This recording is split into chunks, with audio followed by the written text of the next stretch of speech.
Hey, what's up everybody? Got a 2017 Jeep Renegade. I'm doing the license plate bulb, also known as a tag bulb, an LP bulb. I'm going to switch it out. I got one that's out. So basically what you want to do is come get it like a small flathead or maybe a butter knife or something really thin and go in right through the side right here and push. There's a spring. You want to push it back and then pull this down. That's the spring right there. That holds tension on it while it sits in there. Get this out and then disconnect this connector with your thumb. Just push on the little button and pull it out. And then we're going to remove this little housing right here. Twist it and pull it straight out. This housing has the bulb in it. We're going to get the bulb out. Pull the bulb out. Get yourself a new one. This is referred to as like a peanut bulb. Some call it a 194. Others call it like a 2527. You're just going to have to just get it wherever and tell them what you need.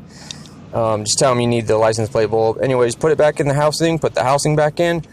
The housing has two tabs. You want to make sure they're lined up when you put them in. These two tabs, put them in their holes and then twist it to lock it in place. Alright, it's locked in place. And go and connect it back and then put it on this side first. Push that tab in there. And then we're going to push this up and it'll lock in place. And that's how you do it. I'm going to mention again, make sure you push the bulb in the housing real tight because sometimes they could pop out or not be in there good enough. Alright, thanks for watching.